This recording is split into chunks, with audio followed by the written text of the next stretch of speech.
Good morning बच्चों, online class में आपका स्वागत है। आज बच्चों चर्चा करेंगे चीनी अर्थव्यवस्था का उत्थान। तो चीनी अर्थव्यवस्था भारत निकटतम पड़ोसी तथा शक्ति का तीसरा केंद्र कहलाता है, अर्थात सोवियत संघ और अमेरिका जैसी महाशक्तियों के बाद यदि बात करें तो चीन का उसमें स्थान आता है। आर्थिक शक्ति के रूप में पूरे जो विश्व में चीन का अंतर्राष्ट्रीय पटल पर उदय होना स्पष्ट कर रहा है कि चीन का जो व्यापार नीति है उसकी विकास जो है पिछले दशकों में बहुत तीव्र गति से हुआ। यदि अंतर्राष्ट्रीय स्तर पर बात करें तो चीन ने विश्व पटल पर अपना विकास बहुत तीव्र गति से तेजी के साथ बच्चों किया है।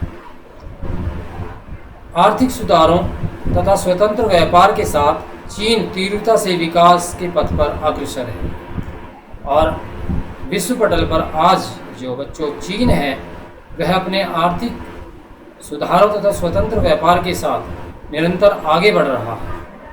यदि इस गति को वह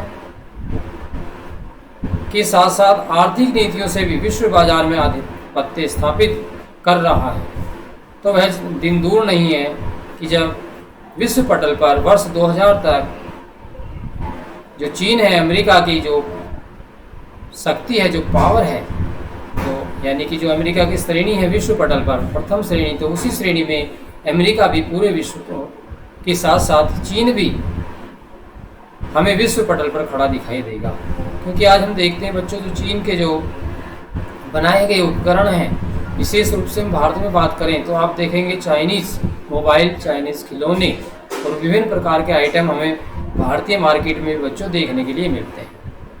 तो अधिक स्तर पर अपने निकटवर्ती देशों से जुड़ाव के कारण जो चीन है वह विकास की अग्रिम सीढ़ी पर खड़ा हुआ है। इस कारण क्षेत्रीय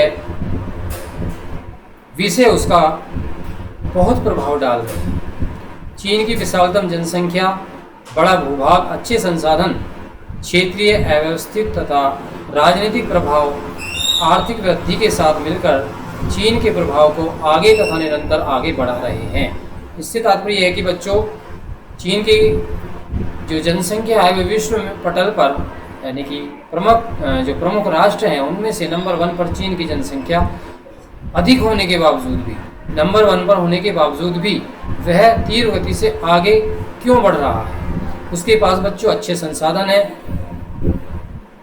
राजनीतिक प्रभाव है और सबसे महत्वपूर्ण बात यह है कि वह अपने संसाधनों का ठीक प्रकार से प्रयोग कर पा रहा है। 1949 में माओ के नेतृत्व में हुई साम्यवादी क्रांति के पश्चात चीनी जनवादी गणराज्य की स्थापना काल में वहाँ की आर्थिक जो प्रगति का आदर्श मॉडल है वह सोवियत संघ के आधार पर लिया गया। आर्थिक रूप से पिछले पायदान पर खड़े साम्यवादी चीन में पूंजीवादी विश्व में अपने संबंध विच्छेद कर दिए। तो पूंजीवादी देशों से प्रारंभ में जो चीन है उसने अपने संबंध समाप्त कर दिए थे। ऐसी स्थिति में उसके पास केवल और केवल एक ही मार्ग बचा था, वह था अपने संसाधनों के साथ वह अपना गुजारा करे। तो जो उसके पास निश्चित संसाधन थे बच्चों, उन संसाधनों को ही उन्होंने अपनी प्रगति के लिए, अपनी राष्ट्र को आगे बढ़ाने के लिए उनका ठीक प्रकार से दोहन किया और वह अपने संसाधनों के साथ उनका गुजारा करने के लिए उसने क्या किया, आर्थिक सहायता की साथ साथ ही अपनी अग्रिम विकास हेतु मार्ग निर्देशन भी किया। चीन विकास ने जो अपना आदर्श अपनाया उसने क्या कार्य किया बच्चों? महत्वपूर्ण कृषि क्षेत्र से पूंजी उठाकर, अर्थात कृषि क्षेत्र से पैसा कमाकर, धन कमाकर उस पैसे को उसने बड़े बड़े उद्योग लगाने में खर्च किया, अर्थात बड़े उद्योग स्थापित किए। तो चीन के पास बच्चों निवेश हेतु जो है विदेशी बाजारों से तकनीक तथा सामान क्रय करने हेतु विदेशी मुद्रा का अभाव था। अतः उन्होंने उसका एक समाधान खोजा कि जो आयातित वस्तुएं हैं, अर्थात जो विदेशों से वस्तुओं को मंगाया जाता है, क्यों न उन वस्तुओं को हम घरेलू स्तर पर ही तैयार कर सकें। अर्थात उन्होंने अपने देश में ही, चीन वालों ने जो वस्तुएं विदेशों से आयात करता था, जो उन पर उसको पैसा धन खर्च करना होता था, उस पैसे को उन्होंने अपने स्तर पर खर्च किया और उन वस्तुओं का जो आयात करता था उनको अपने यहाँ पर बनाना प्रारंभ कर दिया। तो इस प्रकार क्या है, चीन में गृह उद्योग, लघु उद्योग की अपार संभावनाएं स्थापित हो गई।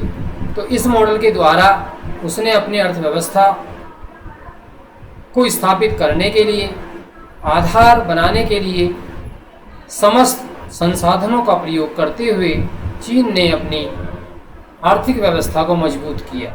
चीन के सभी नागरिकों को व्यावसायिक लाभ तथा सामाजिक योजनाओं के अंतर्गत एक दायरे में लाकर स्थापित किया गया, अर्थात अपने लोगों को अधिक से अधिक उन्होंने आर्थिक लाभ और सामाजिक लाभ देने का प्रयास किया।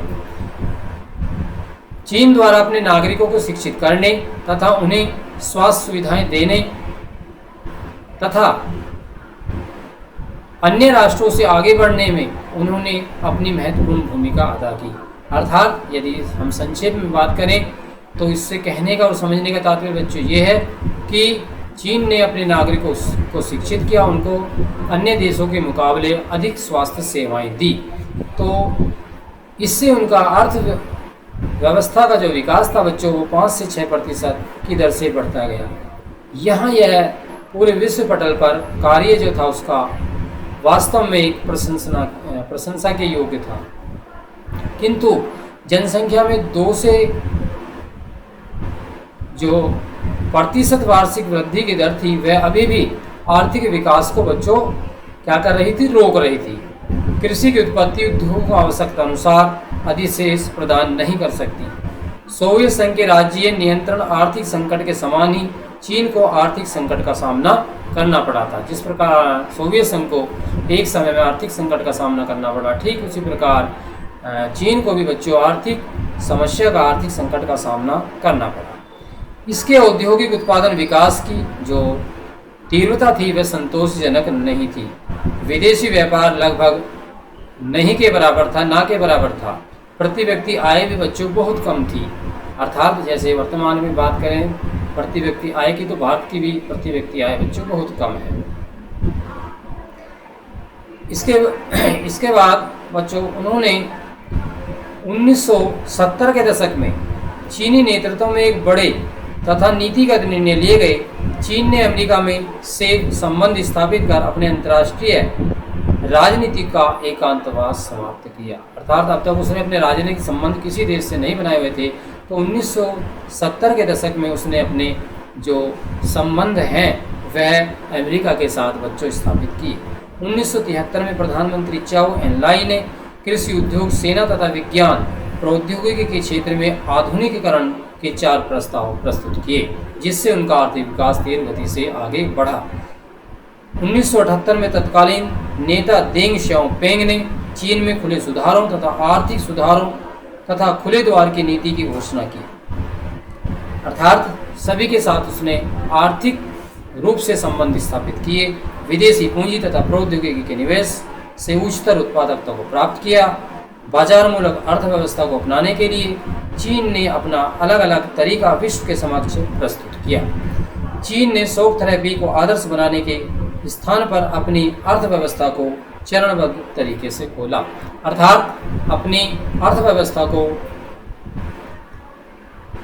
तीव्र गति प्रदान करने के लिए उसने अपनी अर्थव्यवस्था पर अधिक ध्यान दिया। तो चीन ने सन 1982 में कृषि का निजीकरण कर दिया। 1998 में औद्योगिक क्षेत्र का भी निजीकरण कर दिया। अर्थात कुछ लोगों के हाथ में, एक पूंजीपति वर्ग के हाथ में दोनों क्षेत्रों को दे दिया। व्यापार संबंधी अवरोध मात्र विशेष आर्थिक क्षेत्र के लिए समाप्त कर दिए गए, जिससे जो विदेशी निवेशक हैं विश्वासपूर्ण अपना निवेश करके अपना व्यापार और उद्योग को स्थापित कर सके। चीन ने अपने आर्थिक नीतियों में सुधार किया। नवीन संशोधित आर्थिक नीतियों के कारण चीन की अर्थव्यवस्था अपनी जड़ता से उभरकर मुक्त व्यापार व्यवस्था के अंतर्गत आ गई। अब उनको कृषि और उद्योगों का निजीकरण करने से बहुत अधिक लाभ प्राप्त हुआ। कृषि के निजीकरण के कारण ही कृषि उत्पाद तथा ग्राम्य आर्थिक व्यवस्था में अत्यधिक या बहुत अधिक वृद्धि हुई। ग्रामीण अर्थव्यवस्था में व्यक्तिगत बचत के परिणाम में वृद्धि हुई। इससे ग्रामीण उद्योगों की संख्या में तेजी से वृद्धि हुई। यहाँ पर बच्चों उद्योग तथा कृषि दोनों क्षेत्रों में चीन ने उल्लेखनीय प्रगति की थी, अर्थात तीव्र गति से बच्चों प्रगति की। उसकी अर्थव्यवस्था जो कि पटरी से उतर गई थी, अब नवीन संशोधित आर्थिक नीतियों के कारण तीव्र गति से विकास किया और अग्रसर हो चली। व्यापारिक क्षेत्र में नए नियम निर्देशों का निर्माण, विशेष आर्थिक क्षेत्रों के निर्माण से विदेश से जो व्यापार था उसमें महत्वपूर्ण वृद्धि हुई, अर्थात विदेशों के साथ उसने चीन का जो व्यापार था वो तीव्र गति से बच्चों आगे बढ़ा। चीन का संपूर्ण विश्व में प्रत्यक्ष विदेशी निवेश सर्वाधिक लाभप्रद तथा आकर्षक रूप में उदय हुआ। अब चीन के पास विदेशी मुद्रा का विशाल भंडार है और विदेशी मुद्रा के आधार पर चीन दूसरे देशों से निर्यात करता है तथा पूंजी का निवेश भी करता है। तो विश्व पटल पर चीन अब एक आर्थिक महाशक्ति के रूप में बच्चों निरंतर उभर रहा है। 2001 में चीन विश्व व्यापार संगठन में सम्मिलित हो गया। इस प्रकार दूसरे देशों के लिए अपनी अर्थव्यवस्था खोलने की दिशा में चीन ने सकारात्मक पग बढ़ाया। अब चीन की योजना विश्व आर्थिक व्यवस्था में स्वयं को सम्मिलित कर भविष्य की व्यवस्था को एक इच्छित आकार देने की है, अर्थात विश्व पटल पर जो चीन है अपनी अर्थव्यवस्था को सुदृढ़ करना चाहता है। यद्यपि चीन की अर्थव्यवस्था में नाटकीय संशोधन तो हुआ है, किंतु सभी नागरिकों के सुधारों को लाभ नहीं मिला है। चीन में बेरोजगारी की दर में वृद्धि हुई है। आज भी 10 करोड़ लोग रोजगार की तलाश में इधर से उधर भटक रहे हैं। यूरोप में 19वीं तथा 18वीं दोनों शताब्दियों की बात करें, उन हालातों के मुकाबले चीन में अभी भी महिलाओं को रोजगार तथा अन्य कोर्सों की तलाश में लोग निराश तथा हताशा की स्थिति है उससे उभर रही है। धीरे धीरे लोगों को रोजगार मिल रहा है, महिलाओं को भी रोजगार मिल रहा है। इसके अतिरिक्त पर्यावरण के क्षेत्र में अनचाहे परिणाम तथा भ्रष्टाचार के वातावरण जैसे तथ्य भी दृष्टिगोचर होते हैं। ग्रामीण तथा नगरीय सभ्यता में अंतर तटीय निवासी तथा मुख्य भूमिवासी लोगों के मध्य आर्थिक दूरियां भी बढ़ी हैं। यद्यपि क्षेत्रीय और वैश्विक स्तर पर चीन एक बड़ी शक्ति के रूप में उभरा है बच्चों, हमें इसे भूलना नहीं होगा कि आज विश्व पटल पर जो चीन है एक महाशक्ति के रूप में उभर रहा है आर्थिक दृष्टि से। तो सभी देश ने उसका जो है लोहा माना है, अर्थात उसकी प्रगति का सम्मान किया है। चीन ने एक सम्मानजनक स्थान प्राप्त करने के लिए अपनी अर्थव्यवस्था को बाह्य विश्व के साथ जोड़ा तथा पारस्परिक निर्भरता ने अब यह उपस्थित कर दी है कि व्यावसायिक प्रतिभागियों में चीन का महत्वपूर्ण प्रभाव पड़ा है। यही कारण है कि जापान, रूस, अमेरिका, आसियान आदि देशों से चीन के साथ जो मतभेद थे वे समाप्त हुए हैं और उन्होंने विवादों को छोड़कर आर्थिक दृष्टि से मिलकर कार्य कर रहे हैं। आशा है शीघ्र ही चीन तथा ताइवान के पारस्परिक मतभेद भी समाप्त हो जाएंगे तथा ताइवान इसकी अर्थव्यवस्था के साथ घनिष्ठता तथा सुयोग बनाएगा। 1997 के वित्तीय संकट के पश्चात आसियान देशों की अर्थव्यवस्था को सुनिश्चित करने और उसको बनाए रखने के लिए चीन की आर्थिक व्यवस्था का बहुत बड़ा योगदान रहा है। लातीनी अमेरिका तथा अफ्रीका में निवेश तथा सहायता की नीतियां स्पष्ट करती है कि विकासशील देशों के मध्य चीन एक नवीन विश्व शक्ति के रूप में उभरकर विश्व पटल पर छाने का बच्चों प्रयास कर रहा है। तो इस प्रकार हमें विश्व पटल पर चीन की स्थिति क्या है, उसने अपनी स्थिति को किस प्रकार से सुदृढ़ किया है, इस आज की क्लास के माध्यम से हमने जाना है। मैं विश्वास करता हूँ हमें ये अच्छे से समझ में आया होगा। धन्यवाद।